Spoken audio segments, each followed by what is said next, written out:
নিউজিল্যান্ডের অকল্যান্ডের কনকনে শীতের ভোরে যখন কুয়াশার চাদর ঢেকে থাকতো মাঠ, তখন থেকেই এক কিশোরের হৃদয়ে অদম্য এক জেদ জন্ম নিয়েছিল। সেই জেদ ছিল একদিন বল হাতে 22 গজে ঝড় তোলার। কাইল মিলস তিনি ছিলেন সেই কারিগর, যিনি জানতেন বলটাকে কিভাবে বিষণ্ণ বিকেলে রোদের মতো মায়াবী করে তুলতে হয়। কাইল মিলসের বোলিং ছিল অনেকটা ধ্রুপদী সঙ্গীতের মতো। খুব বেশি গতিশীল না হয়েও তার ছিল নিখুঁত লাইন লেন্থ এবং আউটসুইং করানোর এক সহজাত ক্ষমতা।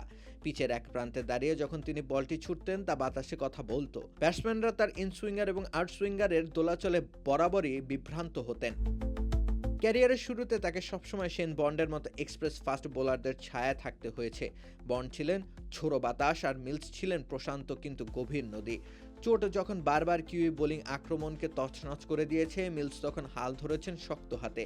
তিনি ছিলেন সেই কারিগর যিনি জানতেন প্রতিকূল পরিস্থিতিতে কিভাবে ডট বল দিয়ে প্রতিপক্ষের উপর চাপ সৃষ্টি করতে হয়। কাইল মিলসের ক্যারিয়ারের সবচেয়ে উজ্জ্বল অধ্যায় রচিত হয়েছে ওয়ানডে ক্রিকেটে। একসময় তিনি আইসিসি ওয়ানডে র্যাঙ্কিংয়ের 1 নম্বর বোলার হওয়ার গৌরব অর্জন করেছিলেন।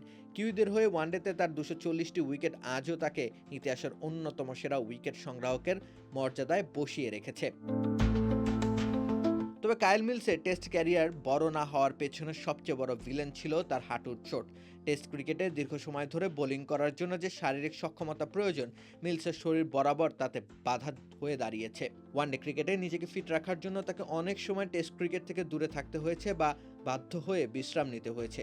ফলশ্রুতিতে 170 ওয়ানডের বিপরীতে খেলেছেন কেবল 19টি টেস্ট।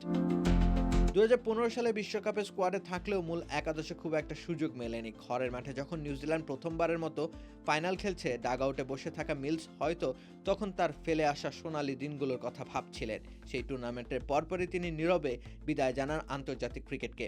কোনো আড়ম্বর নেই, কোনো বড় সংবর্ধনা নেই, ঠিক যেমন ছিল তার শান্ত ক্যারিয়ার। কাইল মিলস মানেই একজন পরিশ্রমী যোদ্ধার প্রতিচ্ছবি। তিনি শিখিয়েছেন দলের সবসময় গতির প্রয়োজন নেই, বুদ্ধিমত্তা এবং ধৈর্য দিয়েও বিশ্বসেরা হওয়া যায়। কিউই ক্রিকেটের ইতিহাসে কাইল মিলস সবসময় সেই নির্ভরযোগ্য নাম হয়ে থাকবেন, যিনি নিঃস্বার্থভাবে নিউজিল্যান্ডের আকাশি কালো জার্সিটাকে ভালোবেসে গিয়েছেন। রাকিব হোসেন রুম্মান, খেলা 71।